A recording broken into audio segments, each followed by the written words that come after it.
Today's question time, the Vice President and Education Democracy question time for 2015, not 2050. My name is Grant Clark and I'm the President of your Students' Union. Everyone with us tonight, please remember, as Davina McCall said on many occasions, although this isn't Big Brother, please do not swear. We will be asking up to a maximum of 10 questions today, and we have 3 people running for the position of Vice President, Education and Democracy, as well as no suitable candidates. 2 candidates could not be here tonight, and they do have valid reasons. That is Don Amarasekera. He has a lecture at 6 p.m. and a dissertation meeting beforehand. And Doris Anayo has a lecture until 6 p.m. and then has work. So if we could please put our hands together for your candidate this evening, Carla Watson.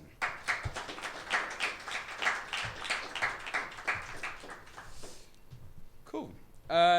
So this evening, each candidate will be invited to give a 2-minute opening speech. After the speech, we will then start with the questions. The candidate will be invited to answer the questions, so please keep the questions relevant.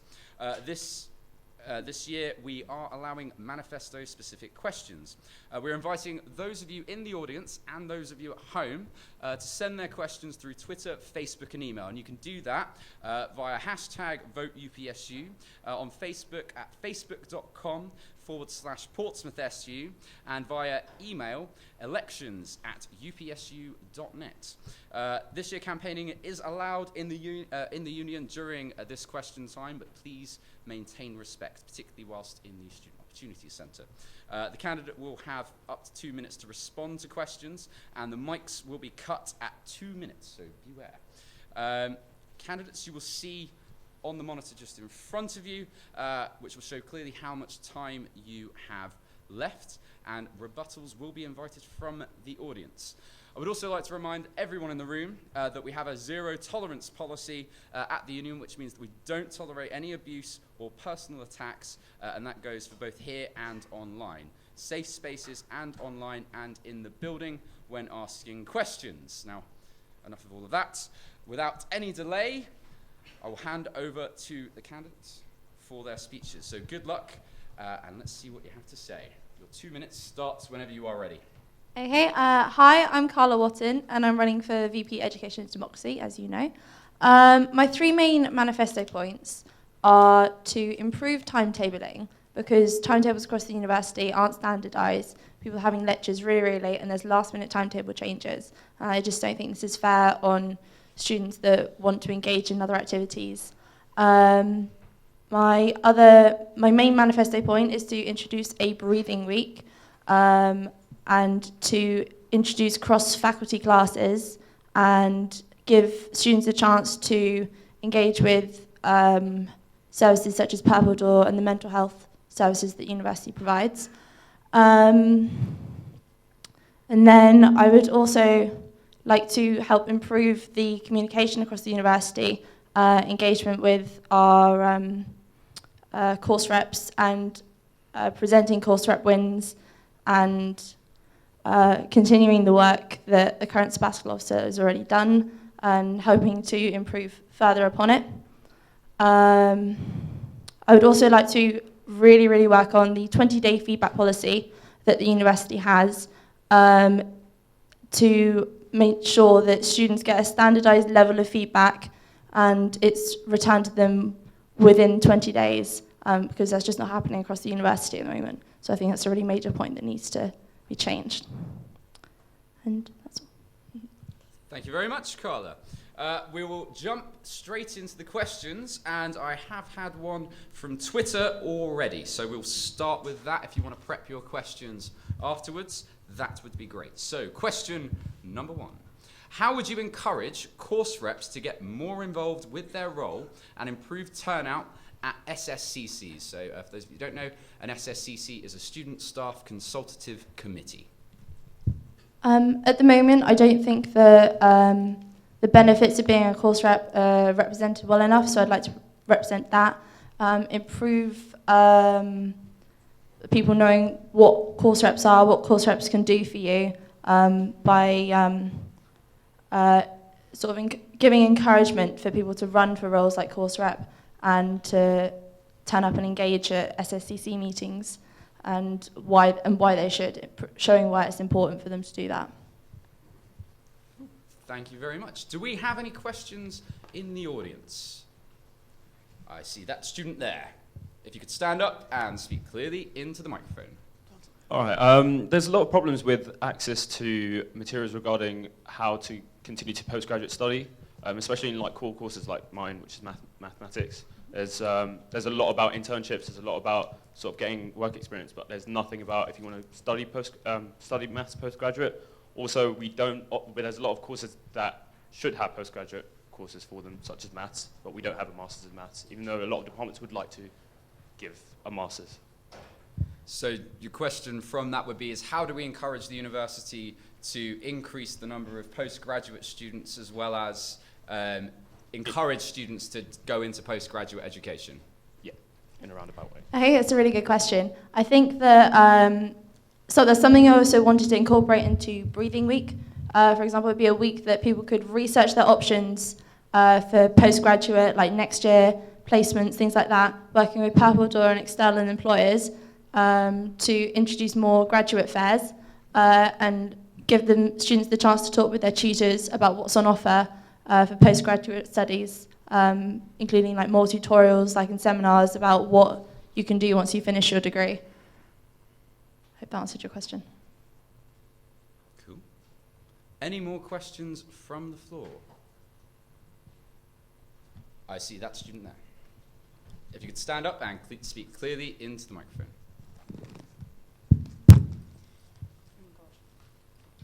So one thing you said was that you want more benefits for reps. It's kind of a two-part question, because like one thing that's been hard this year is getting continuous commitment and engagement from reps, such as faculty reps and other representatives across the union. What benefits do you want to give, and what would you do to encourage them coming back? I think that encouragement could come in the form of like realising that why they are a course rep and what can become of what they do, because I don't think that's focused on enough at the moment. As in like they can bring stuff to meetings but they don't feel like it's getting done, so show them where it's getting done. And then bringing in more rewards for when a course rep does really, really well.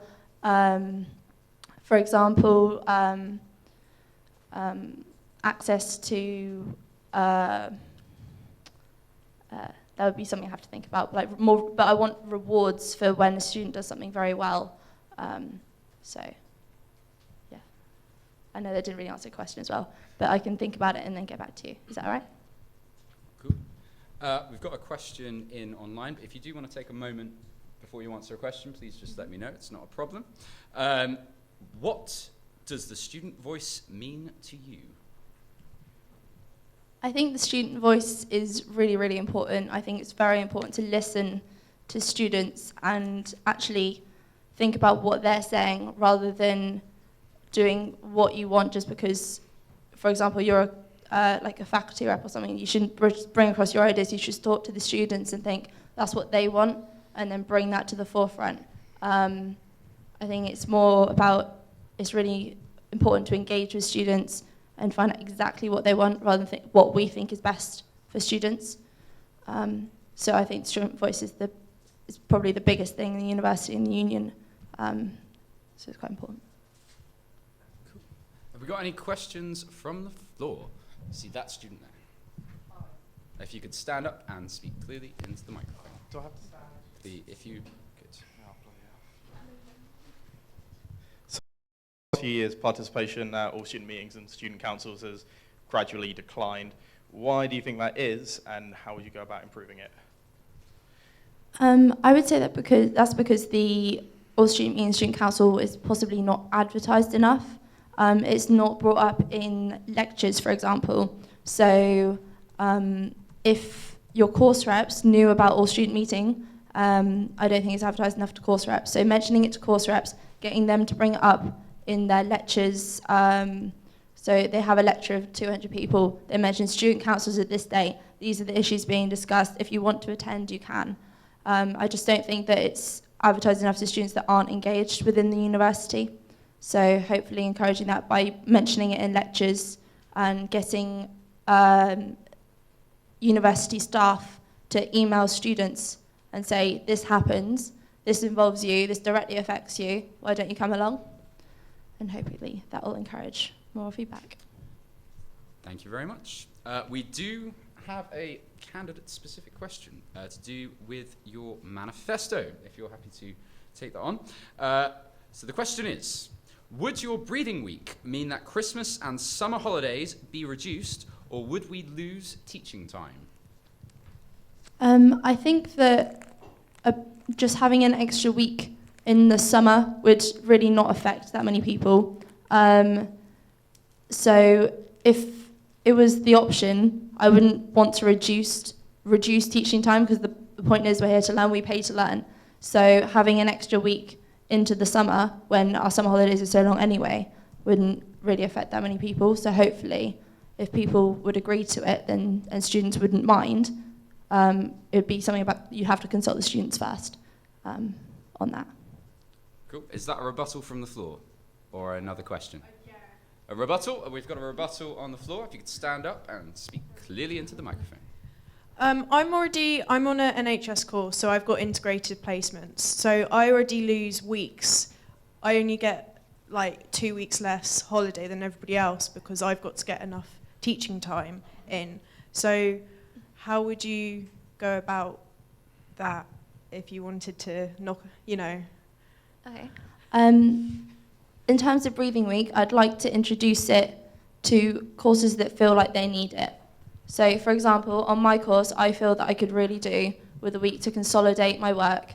But also, breathing week would give students the opportunity to engage with other union services, university services, like a postgraduate employment and stuff like that. So it's not just a week out to just do whatever you want. So hopefully it would be, you'd advertise it as exactly what it would be, and then ask the students, do you want this, do you not want it? And approach it like that. Okay, we'll take one more rebuttal on this question from the student here, please. I'm afraid I don't think you've thought it through entirely. If you're planning on introducing it just to courses that need it, but are planning on making the year technically a week longer, things like lecturer times and halls accommodation and stuff like that, you're not going to be able to implement it a little bit here and a little bit there all over the place. So some people would be losing out on something somewhere. Like, I don't think it's a very developed plan. So do you think that you'd actually achievably be able to do that next year? Okay, that's a very good point. Well, I appreciate that there would be issues in trying to get it into place. I think that's something that I need to research further, and hopefully if I was a sabbatical officer, it would give me the opportunity to look into which courses need it, where it would really be affected, how easy it would be to, like, for example, talk to halls, like, is that practical? Like, looking at things like that, it would give me the opportunity to look at that. Whereas I don't always have the resources right now to look at things like that. So hopefully, given the opportunity, I'd be able to research it further and hopefully put it into place. Thank you very much. Have we got any new questions on the floor? I'll take this student here, followed by the student there. So we'll do yours one first. And whereabouts do you stand on the union's affiliation with the NUS? Would you want to keep that, or would you want to get rid of it? I think that's a very debated topic. I don't really... I think I would need to do more research into what the NUS does for the university and what benefits there are and what negative connotations there are, because I don't know as much about it as possibly I should. So I've definitely researched into that further and then maybe let you know later. And on that topic, if you would like to see a debate on that, there will be an NUS debate on Monday, the 2nd of March, in Lecture Theatre 0.20 at 6 p.m. Any further questions at this stage? I will take the student here. They've had a couple up. Stand up, please. Do you believe our union is as transparent as it should be? And if not, what would you do to combat that? I don't think that it is at the moment. I think there should be a place where a student can get all minutes from all meetings, know exactly where something is going on. For example, the Student Council wiki page, that shows all the minutes from all the meetings, and it also shows the agendas for all the meetings and the motions to be discussed. And I think, for example, a wiki page like that, where you have an SSCC, you can search your SSCC on this page and find the minutes for this if you want it. So I want the option to be there for students so that they can have access to it rather than having to search for something like and ask hundreds of people to find out where these minutes are. I want them to all be in one place because I think it would just be so much easier. Cool. Thank you very much. Now we've got one in from online. How will you balance your portfolio between education and democracy? That's a very good question. I think that as part of the role, it's definitely sort of 50-50.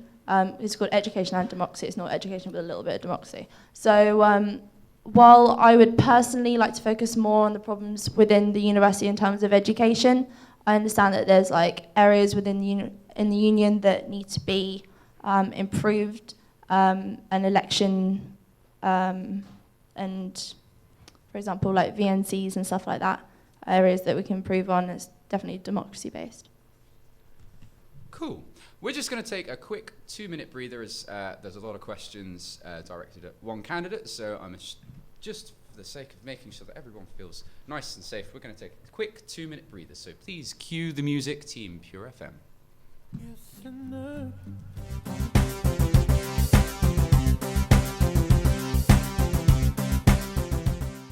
Hi, my name's Carla Watton and I'm running to be your next VP Education and Democracy. You should vote for me because I'm fair, committed and completely transparent. If you want improved timetabling, improved feedback and a breathing week, you should vote for me. Hello everybody, I'm Doris Anayo, running for VP Education and Democracy. For the changes you want, vote Doris and I'll be your voice.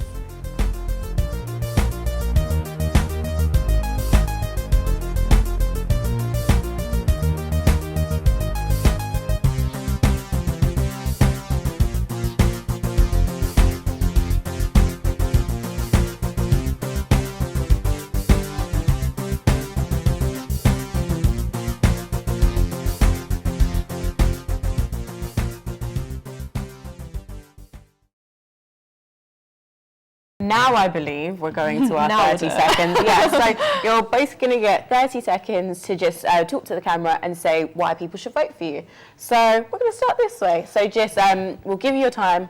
You're going to go camera 3. Camera 3. Camera 2. You're going to be camera 2. Camera 2. And you'll get 30 seconds starting from now. Okay, so I'm Carla Watton and you should vote for me because I'm very fair, honest, and I'm just absolutely committed to everything I want to do for you. I've got lots of ideas and I really want to make sure that you as a student get everything that you need from me. I want to make lots of changes to improve your learning, so that's really important for me to get to know. So vote for Carla Watton. There we go, perfect. And over you here. also? Yeah. Hello everybody. So the 30 seconds starts, it's going to be on camera 1 and you get 30 seconds starting from now. Hello everybody, my name is Doris Anayo. I think you should vote for me because I believe you should vote for me because as a student community, I'm passionate about representing you. The things you think are not going properly are the things you should talk to me about, and that's what I'll bring forward to improve generally. Just representing you, vote for me. And you still have a bit more time, so. Is there anything else you want to add? No? Vote, Doris. Lovely, thank you very much. There we go.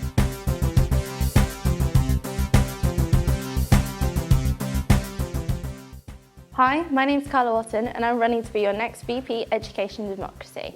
You should vote for me because I'm fair, committed and completely transparent. If you want improved timetabling, improved feedback and a breathing week, you should vote for me. Hello everybody, I'm Doris Anayo, running for VP Education and Democracy. For the changes you want, vote Doris and I'll be your voice.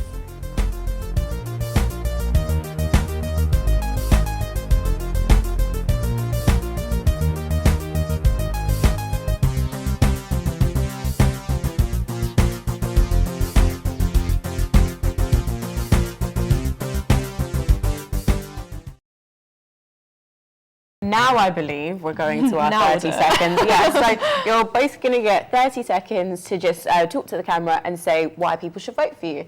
So we're going to start this way. So Jess, we'll give you your time. You're going to go camera 3. Camera 3. Camera 2. You're going to be camera 2. Camera 2. And you'll get 30 seconds starting from now. Okay, so I'm Carla Watton, and you should vote for me because I'm very fair, honest, and I'm just absolutely committed to everything I want to do for you. I've got lots of ideas, and I really want to make sure that you as a student get everything that you need from me. I want to make lots of changes to improve your learning, so that's really important for me to get to know. So vote for Carla Watton. There we go, perfect. And you also? Yeah. Hello, everybody. So the 30 seconds starts. It's going to be on camera 1, and you get 30 seconds starting from now. Hello, everybody. My name is Doris Anael. I think you should vote for me because I believe you should vote for me because as a student community, I'm passionate about representing you. The things you think are not going properly are the things you should talk to me about, and that's what I'll bring forward to improve generally. Just representing you. Vote for me. And you still have a bit more time, so. Is there anything else you want to add? No? Vote, Doris. Lovely. Thank you very much.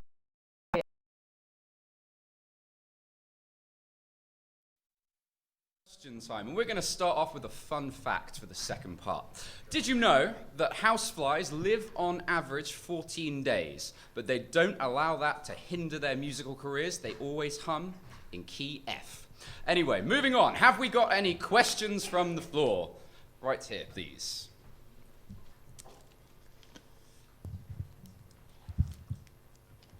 What's your stance on one student, one vote?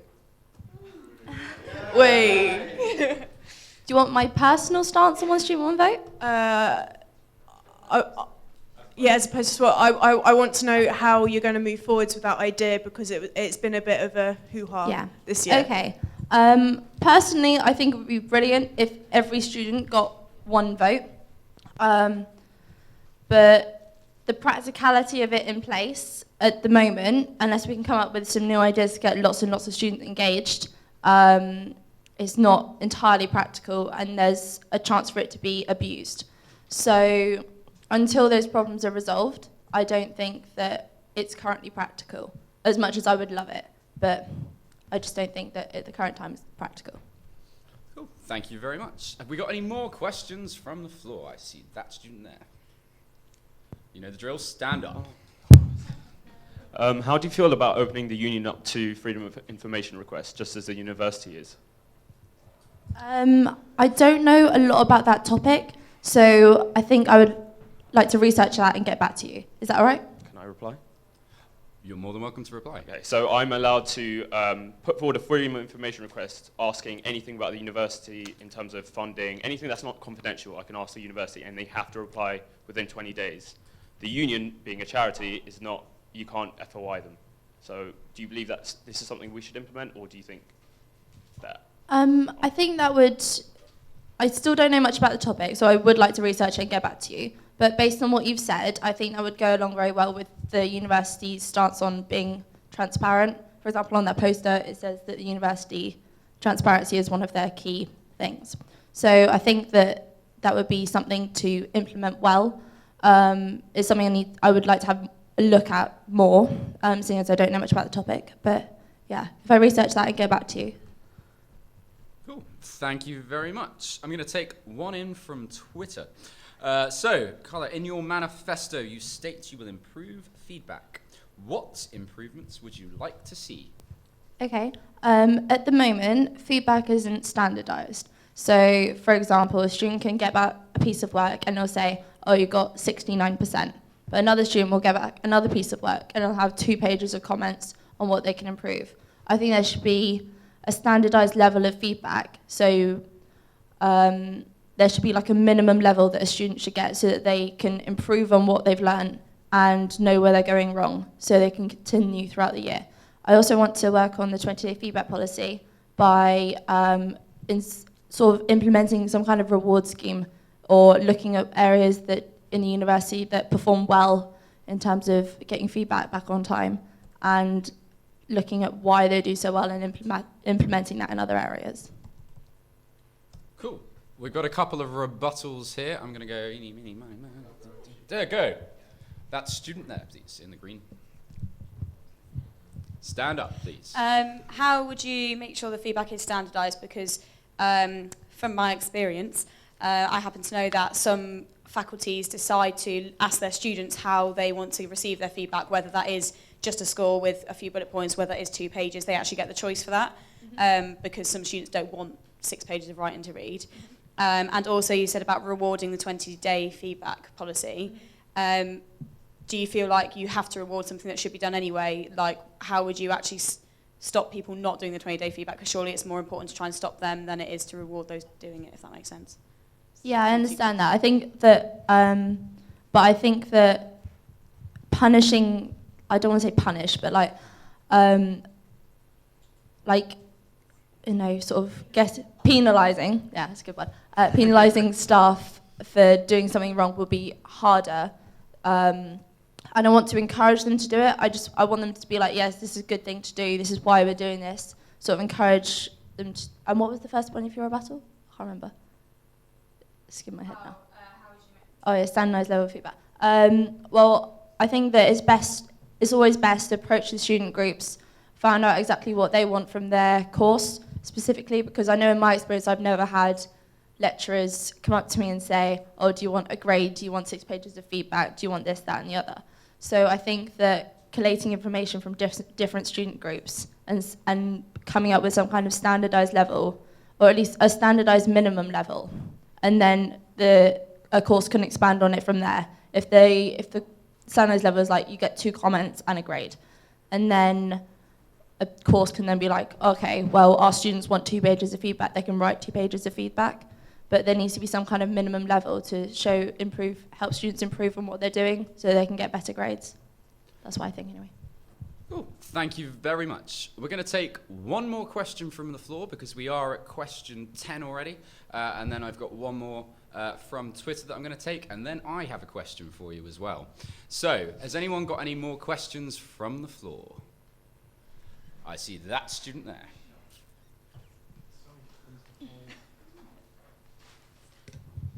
So, in your manifesto, all 3 of your bullet points have been cut off because you couldn't fill in the 140 character thing.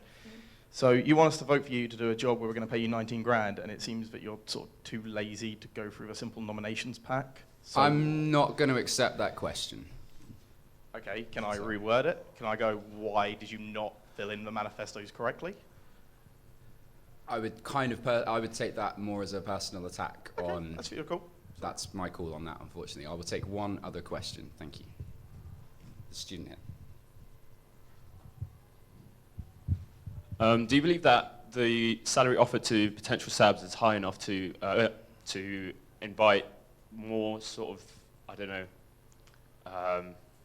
people with more potential, let's just say that, or people who are more interested in going to graduate jobs with a higher salary? So your question is that do I think the salary is high enough to then go on further? I don't know. I haven't really thought about the salary that much. Obviously, having a salary is nice, and obviously being a SAB would be a good experience for postgraduate life. So I think I don't really know, because I'm not here because I want to earn 19 grand. I'm here because I want to make a difference. But I think it would encourage more students to get involved, like get more feedback from different areas where maybe you wouldn't have got it before. It's certainly a more attractive salary for a student.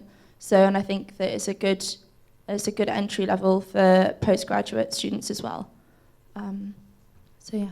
Thank you very much. That's all the questions from the floor we're going to take. I'm going to take this final one from Twitter. So, there we go. Foundation students pay equal fees and are given equal tasks, but not resources, access, and inductions as others. How would you change this?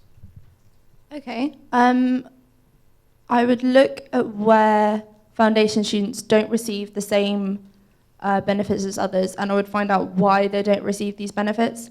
And if possible, then if I feel that like these students should definitely be getting the same, if they're paying the same, I don't see why they shouldn't be getting the same one. So try and implement it where possible.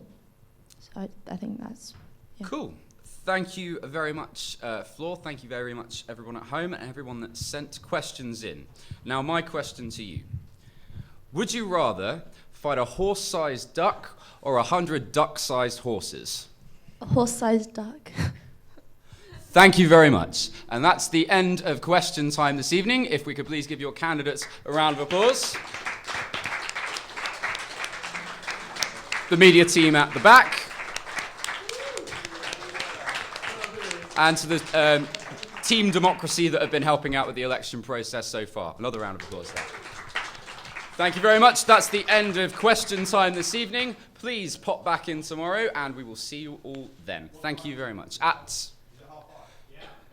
We will send out details at 5:30. 5:30 sounds great. We'll say 5:30. Thank you very much, everyone.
Hi, my name's Carla Watton and I'm running to be your next VP Education and Democracy. You should vote for me because I'm fair, committed and completely transparent. If you want improved timetabling, improved feedback and a breathing week, you should vote for me. Hello everybody, I'm Doris Anayo, running for VP Education and Democracy. For the changes you want, vote Doris and I'll be your voice.